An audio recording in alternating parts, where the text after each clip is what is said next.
Hello students, today you will learn lesson 4 of SS Standard 10 Literary Heritage of India.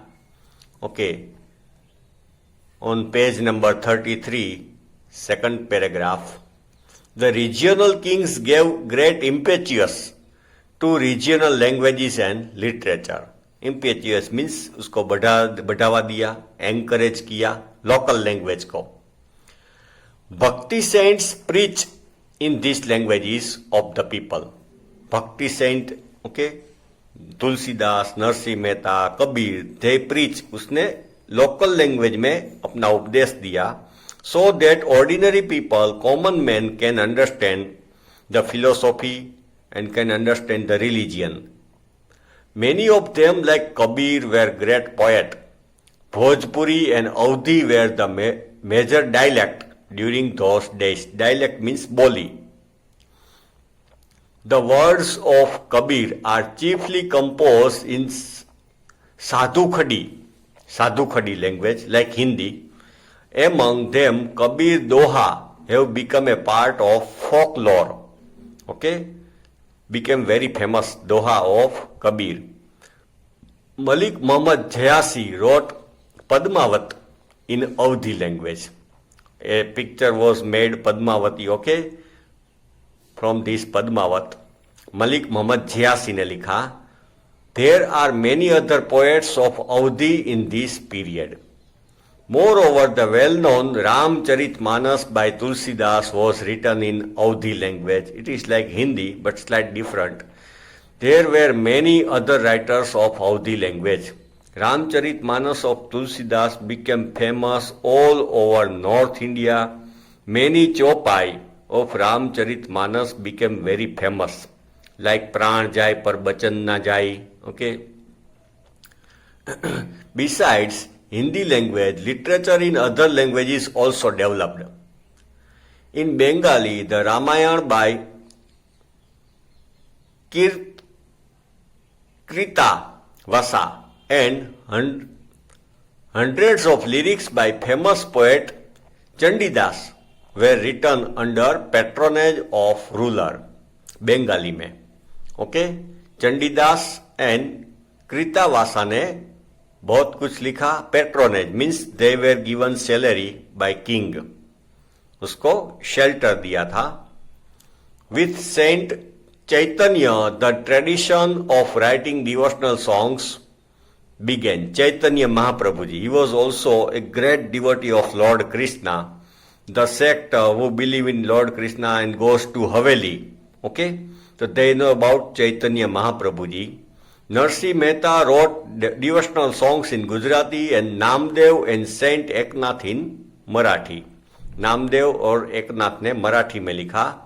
There were important developments in Kashmir under Ziaul Zainullah Bidin,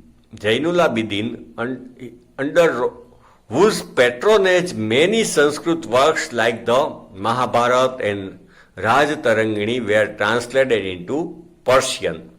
So under Zainullah Bidin supervision, translation was done of Mahabharata and Raj Tarangini. In the reign of King Vijayanagar, South India's big kingdom, empire, Vijayanagar, उसके rule में, during his rule, Sanskrit language literature continued to develop. However, this was an important period for the growth of Telugu literature. That time, Telugu literature also started developing. Raja Krishnadev Rai, great king of South India, okay, and his court में वो तेनाली राम था, that Krishnadev Rai. The great king of Vijayanagar was also a Telugu and Sanskrit writer. Krishnadev Rai was also scholar. He was also writer of Telugu and Sanskrit. He wrote the Amukta Malyad. Next paragraph. As in art and architecture, the Mughal period also saw a great development in literature during Mughal period. Babur, the first Mughal ruler, was one of the pioneers of Turkish poetry. Pioneer means who started Turkish poetry in India writing.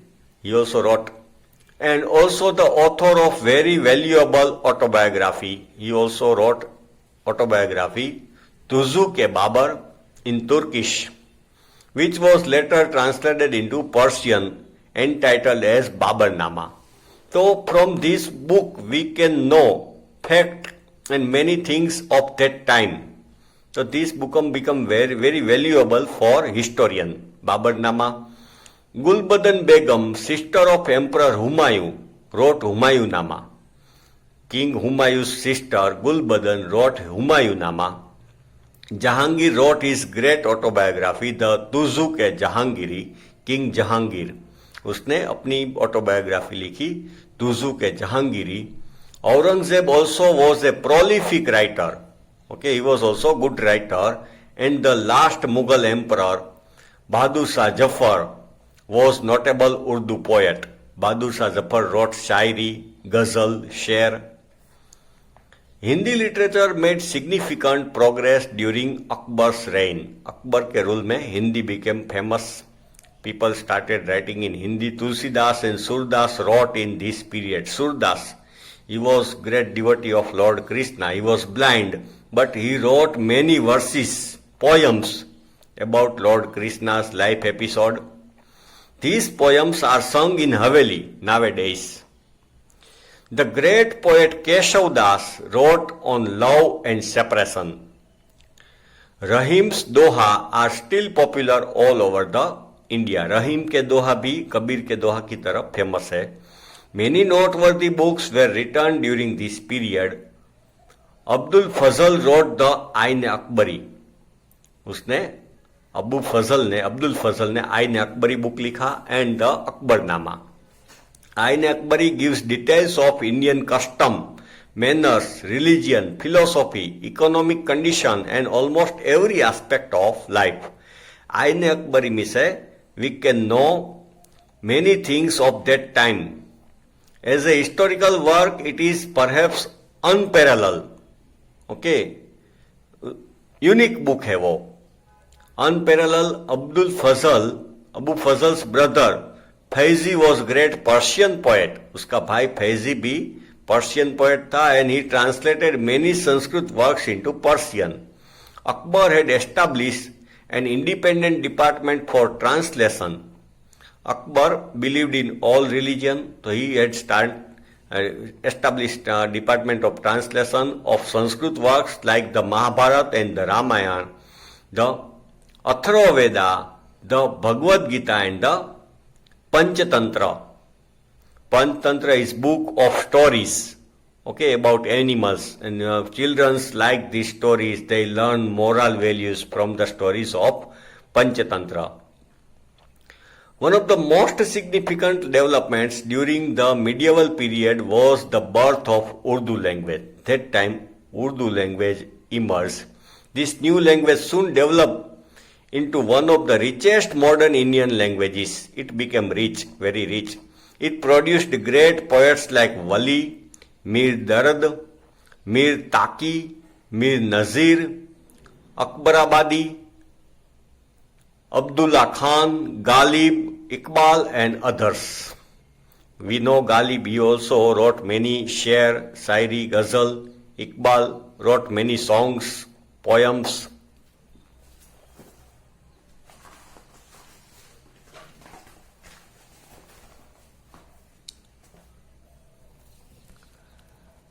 Urdu prose also developed in this early 18th century. Prose, author wrote in Urdu when the translation of most of the historical works from Sanskrit into Urdu began.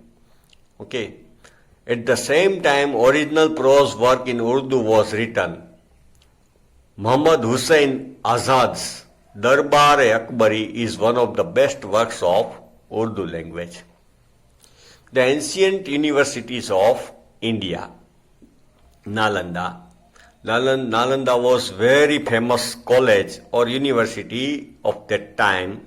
Many students from foreign countries came to India to study, and many subjects were taught in Nalanda University: Veda, grammar, science, Ayurveda, Many subjects were taught, astronomy, astrology.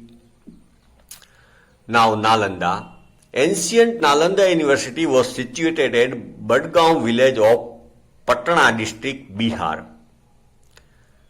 The Nalanda gave more importance in Buddhist and Jain traditions.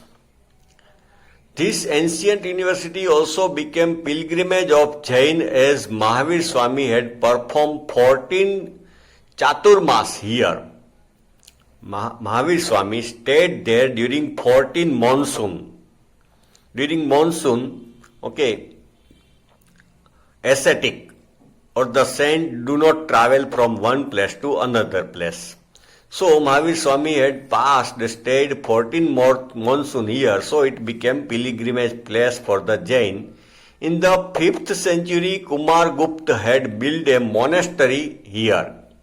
Monastery means saint or the saint who travel from one place to another place, they can live here. Since then, fame of Nalanda had increased. It became very famous. There were thousands of priceless treasure of manuscript, handwritten script. Thousands of holy manuscripts. This was a pious place of Indian culture, and Indian culture developed here, became rich. Students from various parts of the world used to come here for study. The great traveler Yuan Shang also came here, who had come from China. Yuan Shang. He had written many books of his travelogue. So it is also very important. Today only the ruins of great university. We can see only ruins, destroyed buildings. But amidst the ruins, one can visualize the glorious culture of India. So we can know that this was the great university, College of India. A student who passed out from Nalanda was considered the ideal student of India. Ideal, एकदम perfect student माना जाता था. During 5th to 11th century, education was best at Nalanda, and India at that time had best libraries of the world were available. There was very big library in Nalanda University. Thousands of books were there. But when Alauddin Khilji attacked on Bihar and looted Bihar, he set fire to library, and many thousands of important books was burnt. Many students of India and abroad used to come for study and research in library of Taxila as well as in Nalanda University. Yuan Shang took 657 books from here to China. वो यहाँ से 650 books ले गया. Yuan Shang visited in the 7th century. He had come in 7th century. There were 7 used hall room sections in the university. 7 hall थे to hold assembly. There were 300 rooms for delivering lecture, 300 classrooms. Special monasteries were built for dwelling of students. Students के लिए hostel. Many villages were donated for university sustenance. King donated villages. So from the tax of villages, these universities expenditure was given. Food and clothing facilities were provided free of cost from the earning obtained from those villages. Food and clothing was free of cost for the students. Its book repository library area was known as Dharmaganj. Library को धर्मगंज बोलते थे. During 5th to 11th century BC, Nalanda was a reputed as well as esteemed center of education. For about 600 years, it was main center of education in India. Okay, students, next part of this lesson you will study in next video.